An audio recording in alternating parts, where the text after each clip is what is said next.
college dropout with barely any qualifications somehow lands a teaching job at one of New York City's most elite schools. Within years, this same person is rubbing shoulders with billionaires, presidents, and royalty. His bank account grows to hundreds of millions of dollars, yet everyone struggles to explain how he actually makes his money. This is Jeffrey Epstein, a man who collected powerful friends the way most people collect photographs. Presidents invited him to the White House.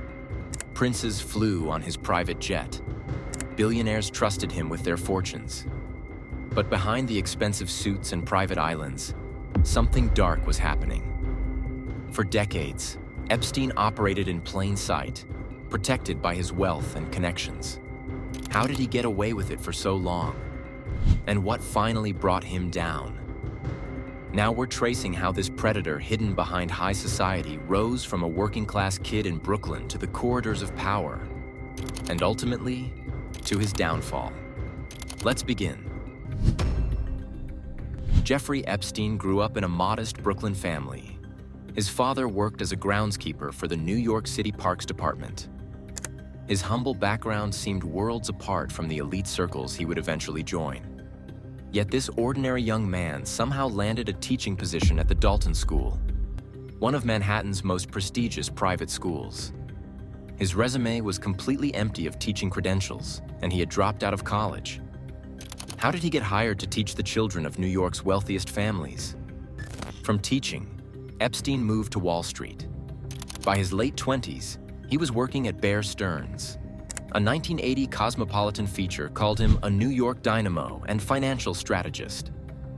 Yet when journalists investigated years later, they found almost no official records of what he actually did there. By the late 1980s, Epstein was working alongside Stephen Hoffenberg, who ran one of America's largest Ponzi schemes, stealing $450 million from investors. After prison, Hoffenberg claimed Epstein was the real mastermind behind the fraud. Yet Epstein walked away completely clean. His name remained absent from all criminal proceedings. This became his lifelong pattern: involvement in shady dealings, followed by complete immunity from consequences. 1988 saw Epstein launch his own financial management firm called J. Epstein & Co. He quickly built himself into a figure of immense wealth and influence, claiming he only worked with clients worth over $1 billion. His office was filled with young, attractive female assistants. He described himself as a financial bounty hunter and a fixer for the ultra-wealthy. But when people tried to understand exactly what he did for a living, they always came up empty. One of his biggest clients was Leslie Wexner, the billionaire founder of L Brands, the company behind Victoria's Secret. Wexner gave Epstein something extraordinary: complete power of attorney over his entire financial empire. He also made Epstein a trustee of his philanthropic foundation. The relationship between these two men remains one of the biggest mysteries in this whole saga. Wexner later claimed that Epstein misappropriated vast sums of money from him. But for years, he called Epstein his most loyal friend. Wexner even handed over his New York mansion to Epstein, a property he had purchased for $13 million and spent additional millions renovating. The transfer price? $0. With this mansion and access to Wexner's resources, Epstein began building his empire. He acquired properties across the country and around the world. A massive ranch in New Mexico, a private island in the Caribbean called Little St. James, a palatial home in Palm Beach, Florida. His lifestyle was beyond extravagant. Private jets, helicopters, staff members who catered to his every whim. And everywhere he went, young women seemed to surround him. During this time, Epstein formed a close relationship with Ghislaine Maxwell, the daughter of Robert Maxwell, a controversial British media tycoon with intelligence connections. After her father's mysterious death in 1991, Ghislaine moved to New York and quickly became inseparable from Epstein. British tabloids noticed this relationship early. In 1992, they described Epstein as a shadowy maverick, whose actual profession remained impossible to pin down. Was he a property developer, a stockbroker, a teacher, a treasure hunter? Everyone seemed to have a different answer. What became clear over time was that Ghislaine served as much more than just a romantic partner. She helped open doors for Epstein in high society circles. Her family name carried weight, and she used it to bring him into rooms he would otherwise struggle to enter. By the mid-1990s, Epstein had assembled one of the most remarkable contact lists in the world. His circle of friends and associates read like a who's who of global power. He struck up a friendship with Donald Trump. Flight records show Trump flew with Epstein on multiple occasions, and the two were photographed together at a Mar-a-Lago party in 1992. His real prize, however, was Bill Clinton. Epstein donated to White House projects and attended receptions during Clinton's presidency. Flight logs would later reveal that Clinton flew on Epstein's private jet, nicknamed the Lolita Express, on numerous occasions. But it went far beyond American presidents. Epstein cultivated relationships with Prince Andrew of the British royal family, who visited his various properties and was photographed with him repeatedly. Ehud Barak, who would later serve as Prime Minister of Israel, visited Epstein's apartments and maintained contact for years. Bill Gates, co-founder of Microsoft, met with Epstein on several occasions even after his first legal troubles. Prominent scientists, academics, and intellectuals from Harvard, MIT, and other elite institutions accepted his donations and attended his salons. Photographs from inside his New York mansion showed meetings with figures ranging from Pope John Paul II to British billionaire Richard Branson to U.S. Treasury Secretary Larry Summers. Epstein positioned himself as a philanthropist and intellectual patron. He donated millions to universities and scientific research. He hosted dinners where Nobel Prize winners mingled with business titans. All of this served a purpose. His charity work and famous friends created a shield of respectability. If anyone questioned him, he could point to his relationships with presidents and princes. Surely someone so connected, so admired by the establishment had to be legitimate. For years, this strategy worked perfectly. He served on prestigious boards and councils. He was a member of the Trilateral Commission, a group of elite figures from North America, Europe, and Asia. He sat on the Council on Foreign Relations, which one major newspaper called the nearest thing we have to a ruling establishment in the United States. This working-class kid from Brooklyn had somehow inserted himself into the very heart of global power. And almost everyone around him chose to look the other way. Even as Epstein climbed higher and higher, warning signs were appearing. In 1996, a young woman named Maria Farmer became one of the first people to report Epstein to authorities. Maria had been an aspiring artist when she met Epstein and Maxwell, who promised to help advance her career. Instead, Epstein sent her to Leslie Wexner's mansion in Ohio, where she found herself trapped and frightened. When she tried to leave, staff members blocked her exit. She called the police from inside the house, desperate for help. Maria went to the FBI and told them everything. She believed she would receive protection and that Epstein would face consequences. But after that initial report, she heard absolutely nothing for years. Epstein continued attending parties with politicians. He remained on elite boards and councils. Life went on as if her complaint had evaporated into thin air. In 1997, another victim came forward. Alicia Arden, a 27-year-old model, went to the Santa Monica police claiming that Epstein, who had posed as a Victoria's Secret talent scout, had assaulted her in a hotel room. The case quietly faded away. Police seemed uncertain about how to proceed with conflicting accounts. Journalists began circling, sensing something was off. In 2002, New York Magazine published a profile calling Epstein an international money man of mystery. The article noted how little anyone actually knew about him, despite his enormous wealth and connections. A year later, Vanity Fair published a longer profile. Writer Vicky Ward described his Manhattan mansion in vivid detail. Staff members wearing white gloves, walls covered with paintings of naked women, a book about exploited young women left casually on his desk. Ward knew far more than she put in print. During her research, 3 victims had agreed to go on the record.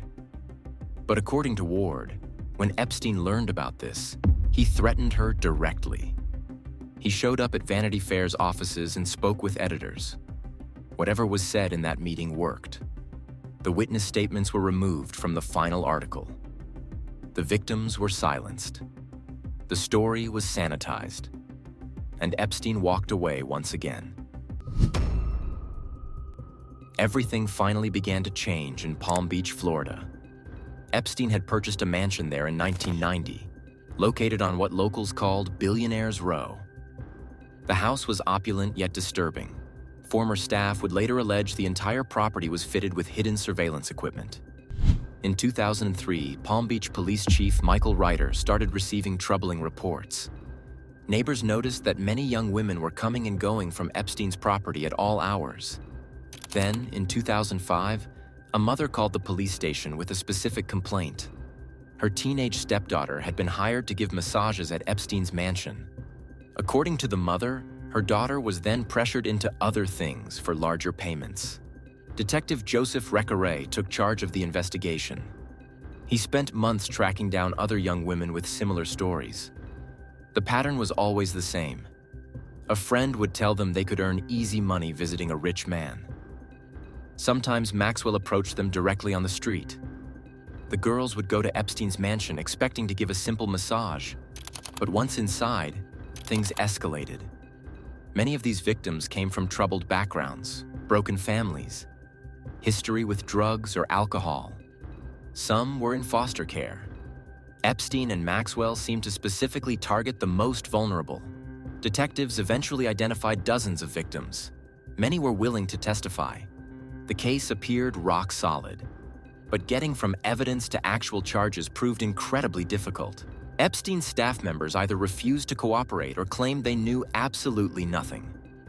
When police obtained a search warrant for the mansion, they found disturbing evidence, including high school transcripts and handwritten notes referencing students.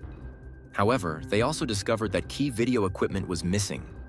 Tables and wires remained, but the actual recording devices and hard drives had vanished before the search. Still, Chief Ryder believed they had enough evidence to put Epstein away for a very long time. The victims' accounts matched perfectly with descriptions of the house and Epstein's routines. Documents linked directly back to specific victims. He brought the case to the Palm Beach State Attorney, Barry Krischer, who initially agreed that Epstein was looking at serious prison time. But then something changed. Epstein assembled a dream team of lawyers, the best money could buy. These attorneys put the police and victims under surveillance. They hired private investigators to dig through trash. They followed witnesses and staked out homes. Suddenly, the prosecution's tone shifted. Instead of treating the young women as victims, they began characterizing them as prostitutes and drug addicts. The case that had seemed so strong was being systematically dismantled. In 2006, Epstein was charged with just a single count of solicitation of prostitution, an incredibly minor charge given the scope of what investigators had uncovered. He spent one night in jail and was released the next day on $3,000 bail. Chief Ryder was furious. He called it the worst failure of the criminal justice system he had ever witnessed. Feeling he had no other option, he turned the entire case over to the FBI. The FBI reopened the investigation with fresh eyes. Agents tracked down Maria and Annie Farmer again. This time, a detective promised them, "This time, we're going to get him." Over the following months, the FBI assembled an extensive case. They identified dozens of victims willing to testify. Prosecutors prepared charging papers that detailed how Epstein had trafficked young women across state lines. The draft indictment ran 53 pages. It looked like Epstein would finally face real consequences. Then, seemingly out of nowhere, everything changed. U.S. Attorney Alexander Acosta met privately with Epstein's lawyer at a hotel in West Palm Beach. Within months, a deal was in place, one that would later be called the sweetest plea agreement in American history. The federal investigation was shut down. Epstein received immunity from federal prosecution. And in an extraordinary provision, the deal extended immunity to any unnamed potential co-conspirators. The entire network of people who may have participated in his crimes was protected. Epstein pleaded guilty to state charges and received an 18-month sentence. But even this punishment was barely recognizable as imprisonment. He served his time in a private wing of the Palm Beach County Stockade. His cell door was reportedly left unlocked. He was allowed out on work release for up to 12 hours a day, 6 days a week. Deputies assigned to him wore suits and referred to him as the client rather than the inmate. He paid the sheriff's office over $128,000 for his personal security detail while working at a supposed nonprofit office, an office that deputies had helped him find. After serving just 13 months, Epstein walked out and returned to his life of luxury. He went right back to hosting dinners with prominent academics and scientists. He continued his philanthropic activities and cultivated his image as a patron of science and research. He hired public relations professionals to rehabilitate his reputation. The victims, meanwhile, were left devastated. They had trusted the system to deliver justice. Instead, they watched their abuser receive what amounted to a slap on the wrist. For the next decade, Epstein lived as if his legal troubles had been merely a bump in the road. He still met with prominent figures.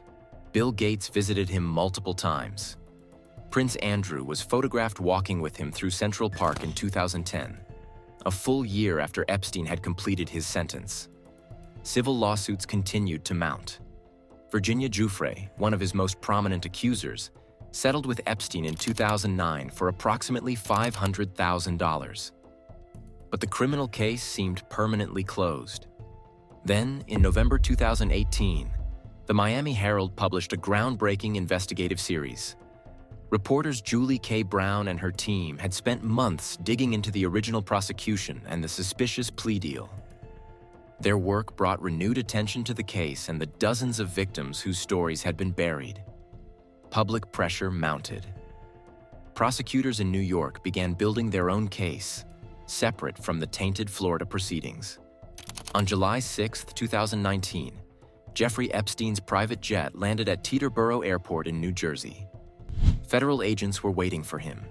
He was arrested and charged with trafficking dozens of minors in New York and Florida between 2002 and 2005.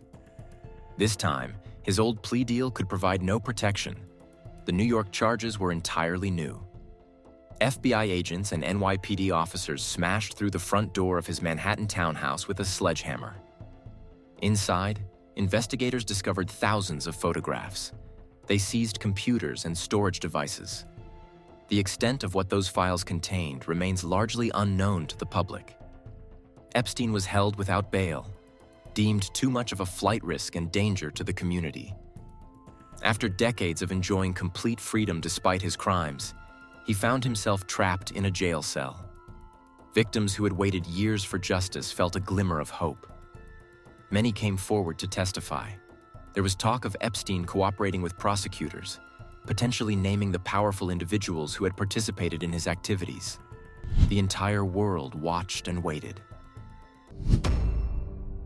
On August 10, 2019, Jeffrey Epstein was found dead in his cell at the Metropolitan Correctional Center in New York.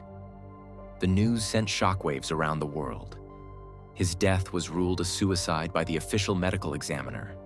But almost immediately, questions emerged from every corner. 2 cameras positioned directly outside his cell had mysteriously malfunctioned that very night. The 2 guards specifically assigned to check on him every 30 minutes had apparently fallen asleep during their shift and later falsified their records to claim they had performed the required checks. Making matters even more suspicious, Epstein had been taken off suicide watch just days earlier, despite a previous incident that should have kept him under constant observation. This was one of the highest-profile prisoners in the entire country, a man whose potential testimony could have implicated some of the most powerful people on Earth. The circumstances surrounding his death seemed impossibly convenient for those who had the most to lose. A pathologist hired by Epstein's family conducted an independent review of the evidence. His findings contradicted the official ruling. He discovered injuries he described as more consistent with strangulation than suicide. Multiple neck fractures, including a broken hyoid bone, raised serious doubts about the official narrative.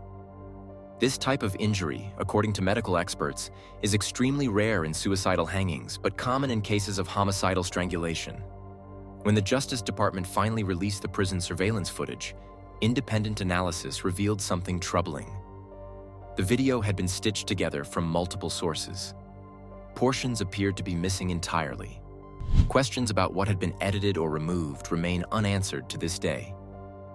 Beyond the mysterious circumstances of his death, fundamental mysteries persist about Epstein's entire operation. How did he actually make his money? His claimed clients and financial activities have never been fully verified by any independent source. Former acquaintances who spent considerable time with him came away convinced his financier persona was simply a cover story masking something else entirely. Was he running a blackmail operation all along? His properties were reportedly fitted with extensive surveillance systems throughout every room. Former staff members described entire rooms filled with monitors showing live feeds from cameras positioned throughout his homes. If recordings exist of powerful people engaged in criminal activity, where exactly are they now? And who possesses them? What happened to his famous Black Book? A contact list containing over 1,500 names, thousands of phone numbers, and countless email addresses of royalty, politicians, celebrities, and oligarchs from around the globe. Ghislaine Maxwell was eventually arrested and convicted on charges related to her role in Epstein's operation. She remains in prison today, but many observers believe she was just one piece of a much larger network that continues operating in the shadows. The full scope of who knew what and when they knew it may remain hidden forever. Epstein took many secrets to his grave. The powerful friends who once surrounded him have largely escaped scrutiny and accountability.